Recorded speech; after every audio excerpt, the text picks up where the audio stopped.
Imagine discovering that your first love, the person who defined the very essence of your youth, is harboring a secret darker than murder.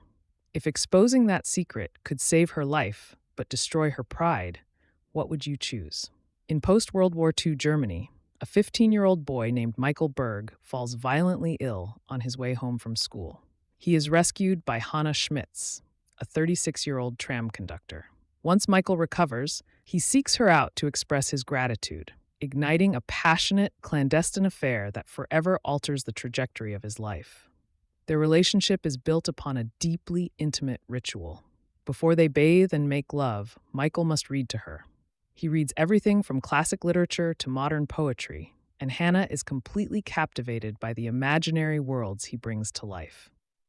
She is a fiercely proud, sometimes volatile woman, yet she listens to his stories with the wide-eyed wonder of a child. To Michael, she is an enigma and an obsession. But as abruptly as she entered his life, Hannah vanishes without a trace, leaving Michael devastated, confused, and burdened with an inexplicable sense of guilt that haunts him into adulthood. Years later, Michael is a university law student attending a seminar on the prosecution of Nazi war criminals. The students are taken to observe a highly publicized trial. There, in the courtroom, Michael experiences the shock of his life.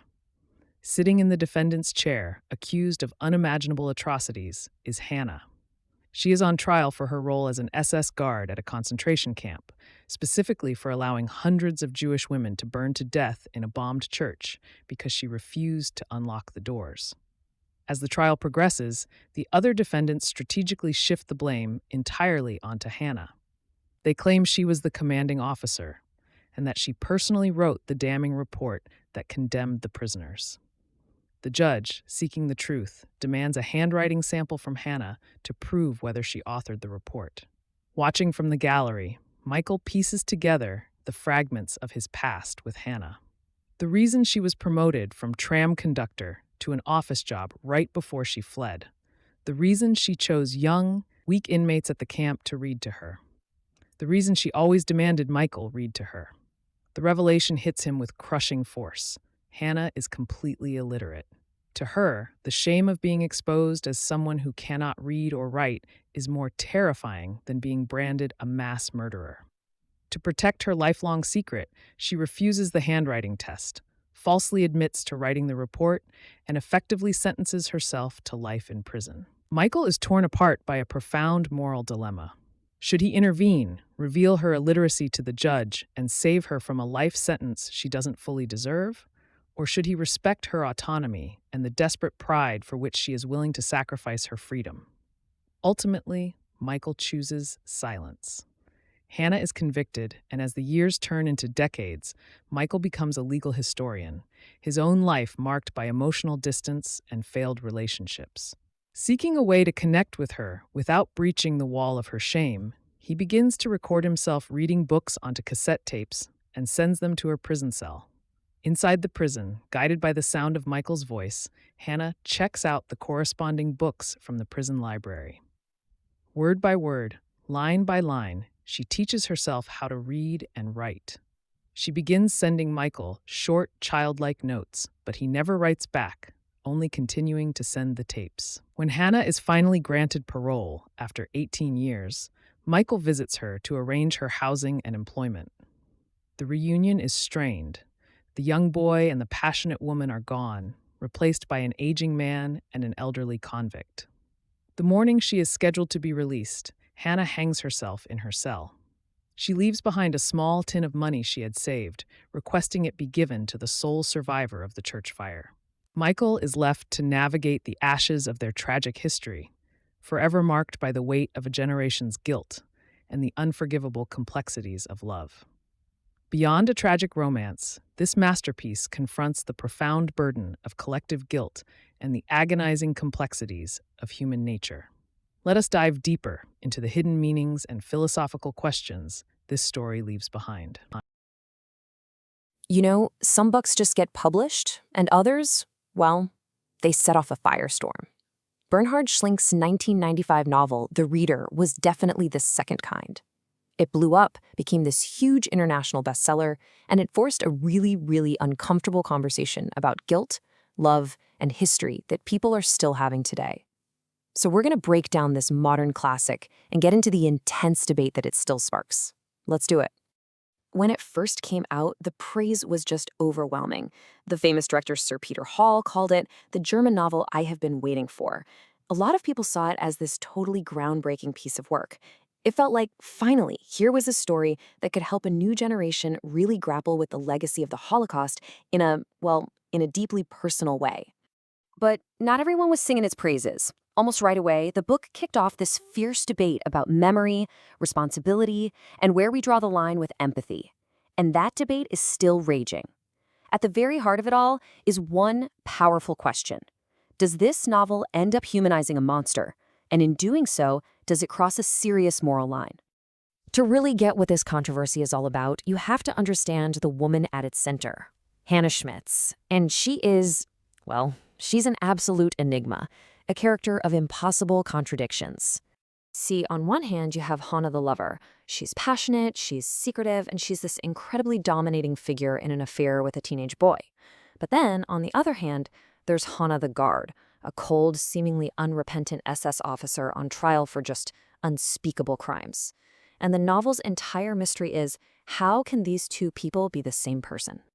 All right, so let's dig into the facts of the story, kind of like a case file. We're going to look at the two key events that don't just define Hannah's character, but pretty much shape the entire course of our narrator, Michael's life. Okay, so we're in post-war West Germany. 15-year-old Michael Berg is seduced by Hannah, who's more than twice his age.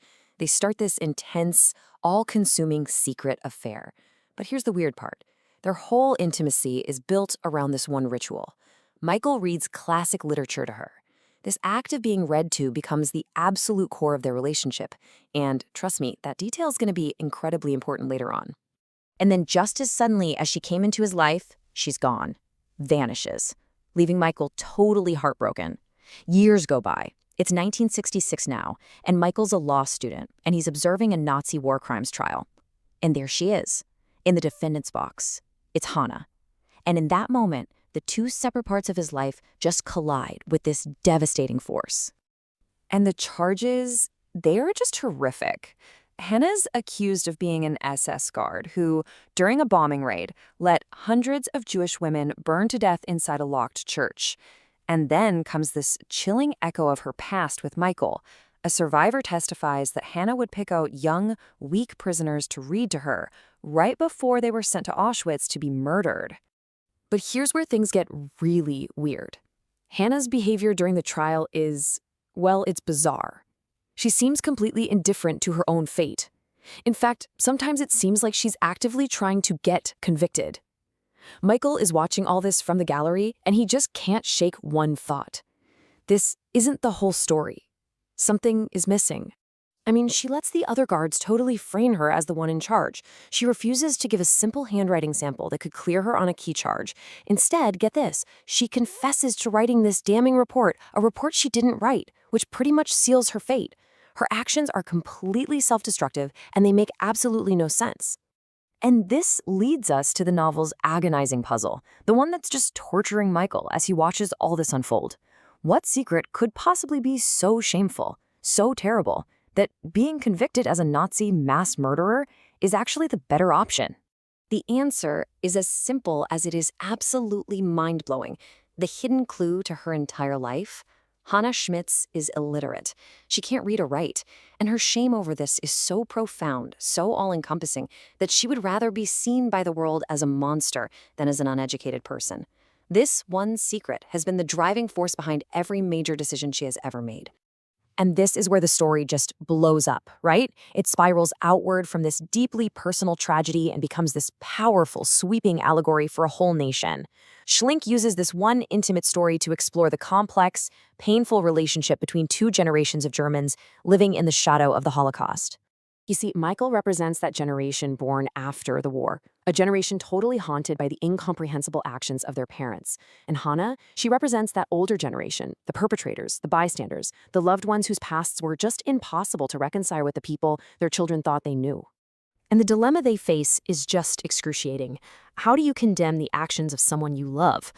Michael's love for Hannah, all tangled up with his shame and horror, becomes a symbol for what the novel calls the German fate. This inescapable psychological inheritance, this permanent entanglement with a monstrous past. And it's this very allegorical weight, this big idea, that is the source of the book's enduring controversy. It forces all of us readers into a deeply uncomfortable moral space, and critics, to this day, are sharply divided on whether the book succeeds or if it's a massive failure. And really, the entire debate boils down to this. By making Hannah illiterate, is Schlink trying to make us feel sorry for her? Does providing an explanation for her horrific actions accidentally become an excuse for them? A subtle way of letting her off the hook?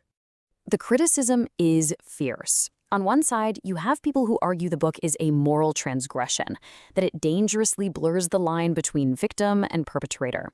But on the other side, people see it very differently. They argue the novel doesn't forgive Hannah, it complicates her. It uses her story not to excuse her crimes, but to explore the agonizing trauma of the next generation. The novel's ending offers no easy answers, that's for sure. In prison, Michael starts sending Hannah tapes of himself reading, and using them, she finally learns to read and write. But literacy brings no salvation. In fact, it does the opposite. It forces her to finally confront the reality of her crimes, to read the stories of the survivors. And that knowledge, it becomes unbearable. She takes her own life the night before she's scheduled to be released. And we're left with Michael's haunting words. His pain isn't just his own. It's the shared pain of a generation, grappling with a history they can't escape, a love they can't just renounce, and a guilt they can never, ever truly wash away. Ultimately, the reader pushes us towards a profoundly difficult place. It asks, is it possible to understand the humanity of a perpetrator, to explore their motives without excusing their crimes? Is that a necessary act of moral reflection, or is it a dangerous transgression? The book doesn't give you an easy answer, but it powerfully insists that we look that question right in the eye.